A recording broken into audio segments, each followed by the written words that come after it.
মুভির ট্রেলার দেখে আমি কখনোই বুঝতে পারিনি যে গল্পটা এতটা ইন্টারেস্টিং হতে পারে। তবে যিনি পরিচালনা করেছেন তারপর আমার যথার্থ পরিমাণে আস্থা ভরসা সবই ছিল। তিনি আমাদেরকে ভালো কিছু দিবেন বলেই সেই আশাতেই ছিলাম।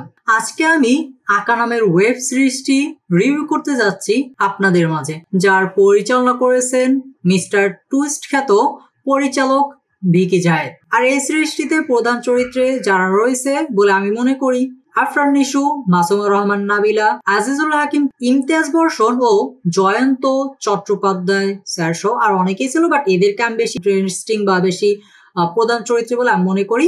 এটা একটি ক্রাইম মিস্টেরিয়াস ড্রামা জনরার একটি সিরিজ যেটা মুক্তি পেয়েছে 4 সেপ্টেম্বর। গল্পটা ঘুরছে এক অদৃশ্য ব্যক্তিকে ঘিরে, যার শুধু নামটাই প্রচলিত রয়েছে, যে কিনা বড় ধরনের অপরাধের শাস্তি দিয়ে থাকে, হোক সে গরিব অথবা ধনী লোক। তবে সে কাদের শাস্তি দিবে তা নিশ্চিত করে জনগণ। জনগণই সিলেক্ট করে কাকে সে শাস্তি দিবে। কেননা আমাদের দেশের তো অপরাধের তো শেষ নেই। আর আমাদের চোখে বা সোশ্যাল মিডিয়ায় আমাদের চোখে যারা অপরাধী তাদেরকে আমরা শাস্তি দিতে চাই, যারা জনগণের চোখে অপরাধী তাদেরকে শাস্তি দেওয়ার জন্য জনগণরাই বাছাই করে এবং তাদেরকে শাস্তি দিতে বলে জনগণ আকাকে। কিন্তু সেই অদৃশ্য ব্যক্তি অর্থাৎ আকা যদি সে নিজেই কোনো একটা ভুল করে বসে, নিজেই কোনো একটা অপরাধ করে বসে, তাহলে কি হতে পারে? অথবা তার ব্যাপারে যদি তার কাছের কোনো লোক জেনে যায় তাহলে তারই বা কি হতে পারে, বা সেই কাছের মানুষদেরও বা কি হতে পারে। এরকমের একটি ইন্টারেস্টিং গল্প নিয়ে তৈরি করা হয়েছে আকা নামের এই ওয়েব সিরিজটি। আই থিঙ্ক এটা 6 কি 7 পর্বের একটি সিরিজ এবং সিরিজটিতে একের পর এক টুইস্ট তো রয়েছে, যেহেতু মিস্টার টুইস্ট খ্যাত পরিচালক এই সিরিজটি পরিচালনা করেছেন। এবার আসা যাক সেই পরিচালকের পরিচালনায়।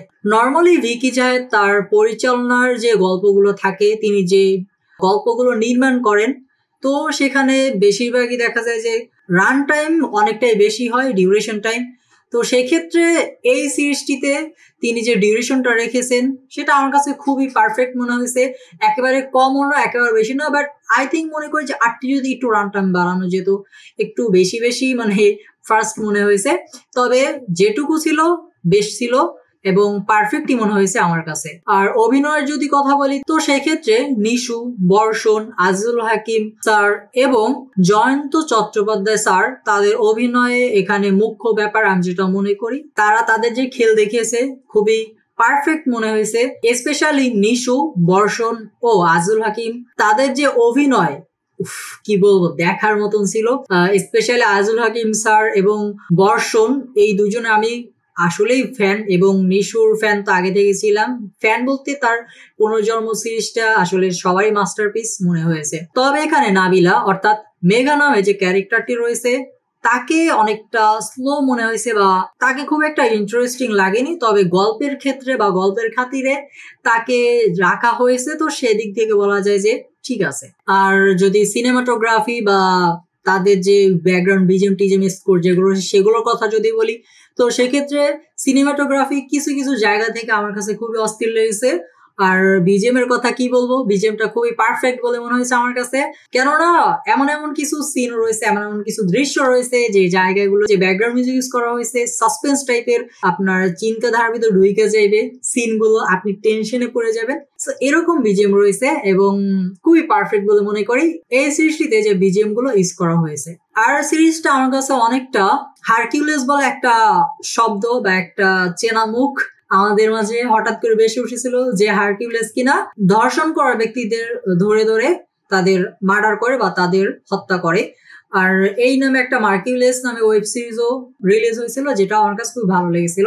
সেটা এক্সপ্লেন অলরেডি আমি করেছি, আপনারা দেখে নিতে পারেন। এছাড়াও আপনার চরকিতে মেবি এটা পেয়ে যাবেন, তো সেখান থেকেও দেখে নিতে পারেন। আর যে কথাটি বলতেছিলাম ওই গল্পের সাথে অনেকটা আমার কাছে মিল রয়েছে বলে আমি মনে করি, বাট এখানে যে পার্থক্যটা রয়েছে হারকিউলিস ওয়েব সিরিজটিতে বা মার্কিউলিস ওয়েব সিরিজটিতে ওখানে জাস্ট ধর্ষকদের ধরেই তাদের শাস্তি দেওয়া হতো, বাট আকা সিরিজটিতে শুধুই ধর্ষকদের নয়, প্রত্যেক যারা দোষী রয়েছে যাদেরই জনগণ শাস্তি চায় প্রত্যেককেই এই আকা নামের ব্যক্তিটি শাস্তি দিয়ে থাকে। তো এটা দুইটা সিরিজের মাঝে যে পার্থক্যটা সেটা বোঝাই যাচ্ছে, বাট গল্পটাও যে খুবই ভিন্ন ব্যাপারটা এমনই। তো সব মিলে যদি বলা হয় তো বলবো যে আমার কাছে এই সিরিজটি খুবই ভালো লেগেছে অ্যান্ড রিকমেন্ডেড করবো, বিকজ এটা দেখলে যে আপনার টাইম ওয়েস্ট হবে ব্যাপারটা এমন না। এবং ইন্টারেস্টিং যে ব্যাপার হলো, পরিচালক নিজে এখানে গল্পটা কিছু কিছু ভুল রেখেছে, যে ভুলগুলো থেকে আপনার নিজের মাঝে প্রশ্ন আসবে এবং প্রশ্নের উত্তরগুলো আশা করি আপনারা সিরিজটি শেষে পেয়ে যাবেন। অ্যান্ড যেহেতু এটা